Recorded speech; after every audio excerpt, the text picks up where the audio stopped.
I'm Hey, how you doing? very well. How are you doing? Great. Thank you so much for having me. Well, it's a pleasure for us. We want to thank you for sitting down with AJ through report to just get into a few things about the happenings, goings, and comings that you're currently going through right now. Of So course. we know that you have a brand new album, Dream Again, live from Rock City. So Yeah. tell us a little bit more about that. Why Rock City? What can listeners expect to hear from this one? Yeah, this is so special and it's incredible. Rock City is the church that I serve at in Birmingham, Alabama, where Pastor Mike Jr. is the pastor. He had a big song out this year as well entitled "It's Gonna Be Big." That went number one. And so what happened was when I moved here to work on staff, we did a release concert for Dream Again, the original Dream Again that came out, the studio version. And then it was like we multi-tracked it, and this whole quarantine and pandemic, with us not going anywhere, with us not having any concerts, we're just kind of sitting around, and me and my producer started talking about how we had this whole project that was a live experience. We knew how powerful it was that night. We knew how incredible the night was, and we was like, this is a great time for us to get that mixed and mastered and release it. And it wasn't planned. We didn't realize it was going to be a pandemic and that we would be at home and having time to do this. We thought we'd be on the road. We thought we'd be touring, but of course God had other plans. And so this is really from beginning to end. It's just like it's a live concert experience. This wasn't a studio album. I didn't go and rearrange the songs. Making a track list in a certain way. This is basically from the time we started that night until the time we ended it. Of course, we did some editing so it wouldn't be too long. But as far as this, it's like you can't go to concerts, or you can't go to church right now physically. But with this release, you can definitely experience that concert feel. It feels so good. I would agree. There definitely is a different feel you get from a studio album and from a live recording. Yeah, You you feel more connected. So, and yeah, like you said, much needed in these times. absolutely, Yeah. yeah. And so you kind of touched on, how the pandemic has affected everything. So how else have you been affected by the pandemic? It's been challenging because my kids, they still live in Houston, Texas, so I've been back and forth, still traveling to see them. The flights when I first was going, it would be like two people on the flights. Now the flights are getting full again. The Oh, planes are filling up, and so just trying to be safe, still trying to make sure that I'm social distancing in the midst of all of this. But it hasn't been easy. Church. My church, we've been able to, ministry's been going great because we do a lot of online, not just worship service, but also discipleship. We have our men's Zooms, we have our women's Zooms, youth Zoom, as well as, of course, our regular worship service. So that part of it's been great, but it's been challenging because in the midst of this um, physiological pandemic, health pandemic, we're also dealing with a social injustice yeah. pandemic as well. There's the virus of racism. So dealing with both of those at the same time has really caused it's almost like an emotional epidemic. Like we're just, we're angry, we're hurt, we're afraid, we're fearful. There's so much going on. But just trying to balance it all has been the main thing that I'm trying to do, even when speaking to my kids about it. Right. So being from Houston, how, in lieu of everything that we're currently going through with George Floyd being from Yeah. Houston, what is that vibe like there? Yeah, it was very, very, there was a lot of anger. It was like how we couldn't, we almost like we couldn't believe what we were watching. We knew, of course, that police brutality. We knew that, the list goes on and on of unarmed blacks who've been killed by police officers. But to see that for almost 9 minutes, and to, for me personally, just to hear him, calling out for his mom who had been passed away for 6 years, lets you know kind of what he was going through. It was just a lot of anger, if I'm gonna be honest. At first, it took a lot of prayer. It took a lot of kind of leaning on one another in Houston to really kind of get past that part. And we're still angry. We're still seeking justice. We understand an arrest doesn't mean anything. We've been down this road before. But yeah, the city, it's like we were peacefully protesting, but now you see the Houston is like they're saying they could break the records for coronavirus cases because we were so open and we were out so much. So it's like I said, it's a lot. It's a very, very heavy time.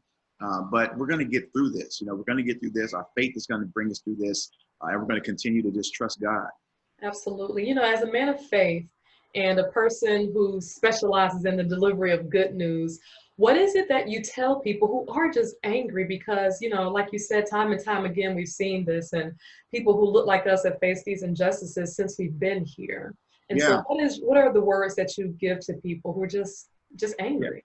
Yeah, the words of hope I've been sharing with people is, you know, like I say, this is a time when so many, I mean, from the pastors, um, you know, to the members, we're all dealing with the same thing at the same time. It doesn't matter how much money you have, it doesn't matter what your title is. We're all dealing with the same thing. Celebrities, you know, regular people, however you want to name it. But our hope is built in knowing that God is still in control. You know, our faith has pulled us through every situation that we've been through. And sometimes you have to individualize it and look at your own life. I've dealt with my own personal pandemics, you know, before, and it's been God bringing me through and trusting him in the most difficult and uncertain times. I think that's what we have to do now. We have to lean on prayer. And I don't say lean on the church because, you know, sometimes it's not so much about church. It's about that relationship, that personal, because you can go to church, you know, and it can just be the experience. But I think now we're isolated for intimacy with him, but we can really have that one-on-one time. And I think prayer is going to help us get through it. Absolutely. And you know, as a younger man, what is important to you in terms of your ministry and your music? What is it that you try to do to set yourself apart from other gospel artists? Yeah, I've always had a ministry of encouragement. You know, if you look at a lot of the songs I've written them in places where, you know, I was in, you know, from I Trust You being homeless and writing about being able to trust God in times like what we're dealing with right now. I think I've always tried to stay where God has called me, to the people he's called me to. I know praise and worship is very, very heavy right now. And I mean, I do praise and worship, but I think I try to just stay true to what, you know, what God has called me to do, the people he's called me to reach, encourage and uplift. And I've continued to be blessed because of that. I haven't tried to veer off into what, just because I see what somebody else is doing in their lane. I've tried to, you know, run my race and have faith, and God has continued to give me increase and bless me in that area. Absolutely. And something that I think is pretty awesome, you kind of touched on earlier, as you spoke about how even in the midst of the pandemic, using things like Zoom for the men's, women's ministry, and just general ministry.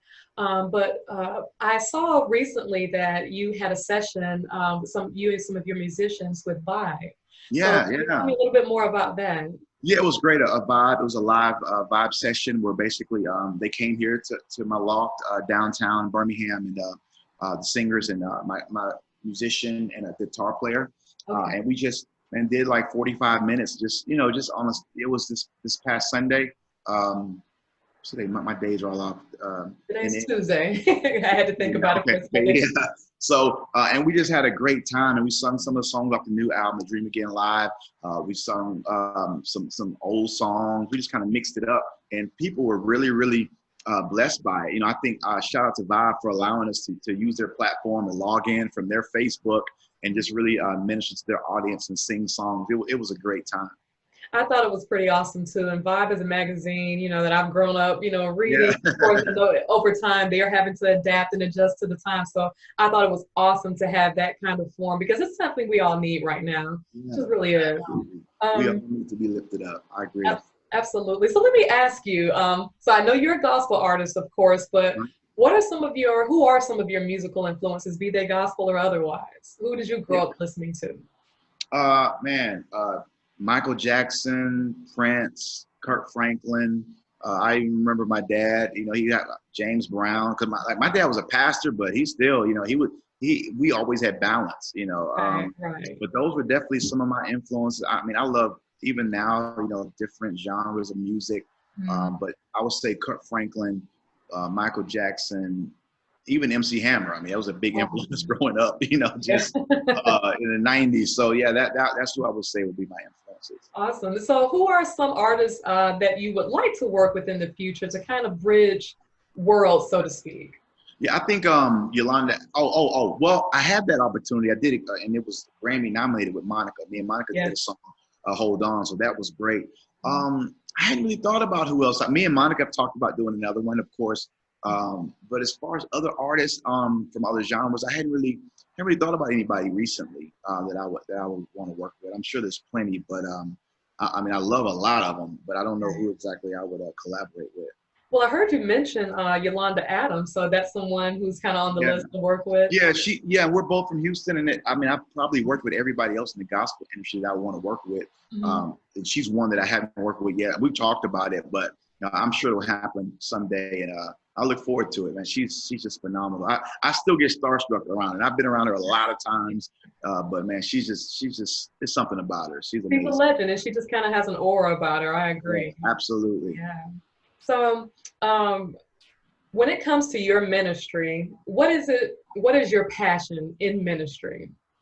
My passion is the people. I think growing up in church sometimes you can.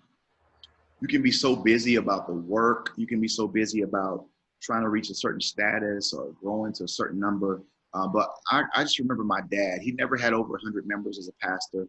And we would go do hospital visits. I would ride with him. He would go to people's homes and pray with them. And so that kind of cultivated my image of what real ministry looked like. It wasn't the celebrity star status. It was more about, if you're going to be a shepherd, you should smell like sheep. It was about being with the people, being around the people. And I think that's people are so surprised at my concerts when I'm like out in the lobby and I'm like hanging out and taking pictures until they leave. Because I think, the people that are blessing the people, when they can see how much you care, that just means that they leave the concert. That means more to them than you can sing 100 songs. But when you're out there, and taking pictures with their kids and talking to them, it just means so much. So my passion is the people.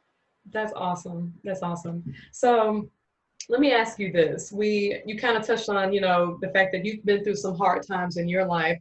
What is something that at the onset of a situation or something you looked at and you just thought it was so difficult, but you went ahead, you did it, you conquered it, and then you felt great after having done that thing? What is something in your life that has challenged you, but you were successful at it? Yeah, I think man, there's been a lot. I think doing music. See, I was originally a drummer for my dad's church, and I didn't. I'm not really like a singer like that. I'm more, of a Kurt Franklin vibe. I write and narrate. And so when I was starting out, everybody was just like, it's not going to work, and you're just another Kurt Franklin wannabe, and you can't sing. And so I was very discouraged, and I almost didn't do it. But there was just something inside of me. I just couldn't let it go. It's like they say, when there's a calling on your life, it's like you can't quit even when you feel like it or you want to. And I'm so glad I didn't, because as I begin to write songs and people begin to be blessed and lives begin to be changed, the testimonies that came out of it. And so I think a lot of times you can be afraid. There's nothing wrong with experiencing fear sometimes, as long as you don't let fear, take over. And you have to have courage. Courage means that you feel fear, but you go forward anyway. I think a lot of times people don't go forward. They don't dream again, like the album says, because they let fear paralyze them from going forward. That's an awesome testimony. So we kind of talked about just a few minutes ago artists that you have worked with, still want to work with Yolanda Adams, but in terms of people, whether they be here or not, if you had the opportunity to sit down with three people, anybody, who would those individuals be and why? President Barack Obama would be one, because I just think he's just phenomenal. I mean, even if he wasn't the first black president or 44, it's just the way he speaks and his whole swag and just his wisdom and knowledge. I would love to be able to sit with him. Someone else I would love to sit with would be, I've always said Will Smith. I look up to Will Smith a lot. I think he's just awesome. I would love to be able to have a conversation with Will Smith. Also, I would probably say Diddy. I think Diddy is an incredible businessman, business mind. I even like what he's doing now with the voting. He's always involved in the culture some kind of way, and trying to impact the culture in a positive way. So those would be three people I would think that I would love to sit with. Okay, now, going forward, what do you envision you would like to see the church do differently in terms of in our communities? However you view it now, what is something you would like to see done a little bit more? I would like to see us come together more. I think there's so much competition in churches. Even now, we're protesting in the same city. It's this church on Monday, this church on Tuesday, this pastor on Wednesday. And it's like, I think if we can come together, we can be more impactful instead of trying to operate on islands. So I think in our culture in general, I think if there was less competition and more collaboration, I think we can get more done and we can accomplish more than we could on our own. Awesome. And let me ask you this, in lieu of everything that is currently going on in the world, especially with social injustice, do you believe that those stories have a place in gospel music? Oh, absolutely. That's why I love to see. I've seen some. I saw Dietrich Hatton did a song. I Can't Breathe. I think it was phenomenal. Mhm. I think that's what we do. The gospel is the good news, and sometimes people need that, even in the midst of what we're experiencing. You got to think where gospel started from. I mean, hymns. In back in slavery days. Singing songs of hymns, and so I definitely think there's a place for it, and I'm glad to see artists that are doing it. Awesome. And so for you, typically when you're sitting down and you're thinking conceptual wise about, putting an album together and you're writing your lyrics, what is it that motivates you most in that writing process? A lot of times it's either my experiences or a lot of the experiences I get from people on social media, whether it's a DM or people asking for prayer, and it's like it'll their situation will spark something in me, to write a song, whether it's something like "Live Through It" or "God is Still Able." It's really life experiences is the most important factor, I think, for me when it comes to writing a song, whether it's good or bad. It's good times, bad times. It's just those experiences help me write. Awesome. So at the beginning of our conversation, you said that you now live in Birmingham. So even Yes. in the midst of the pandemic, you probably can't go out and about and explore the city as you normally would. But what has the transition been like for you? It's been good. I like Birmingham. Birmingham, of course, is a lot slower than Houston. It's a lot smaller. I don't go a lot of places. I mean, I live downtown. I'm two blocks over from the 16th Street church bombing where the four little girls were killed. And so, of course, civil rights is big here. So I've gotten even more education, even on that when it comes to that. But Houston, Houston's always going to be home. My parents are still there. My family's still there. But Birmingham has really been good to me. I enjoy Rock City Church. Pastor Mike Jr. is an amazing pastor, and I'm loving being up under his leadership. And so the transition, it wasn't as difficult as I thought it would be. Being in a new city, they've been very, very welcoming, and they've kind of received me well. Fantastic. So we know that you're definitely a musical man, but what are some other ventures? What are some other things you see yourself trying to potentially get into in the future? I love the. we're looking at a podcast. I did some radio for a while with the James Fortune Show with Radio One. So looking at doing podcasts, even looking at some TV opportunities. I do a thing on Monday nights, generally called Fortune's Live Talent, where people are able to come on live with me and sing, or whatever their gift is. We've got comedians, singers, rappers, some everything. So even looking at doing something like that, some TV opportunities. But one thing I always tell people, my whole life since I was 5 years old, I've been working in ministry. Ministry is my life. I love it. So at whatever I'm doing or whatever level I'm doing it on, I just want God to use me to the fullest, and I'm ready for it. Absolutely. Now, before we get out of here, what are some things that fans can look forward to seeing coming from you in the near future? Yeah, we're in the midst of this pandemic, and so we were going to tour after the album, the first Dream Again came out in August, the studio one. So now we're looking at a virtual tour. Just trying to. This is a time I think because we're locked in, it gives us a chance to kind of get locked in and get focused, even more focused. So we're looking at putting together a virtual tour. Where basically, kind of like we did with live, with Vibe, but on a larger scale, where you can experience the ministry, even though we can't necessarily do concerts right now. But that's kind of what we've been kind of talking about here the past couple of weeks. I think that's phenomenal. Your use and engagement with social media because it pretty much dominates the world now. Yeah, I yeah, think it's absolutely. awesome that you do that.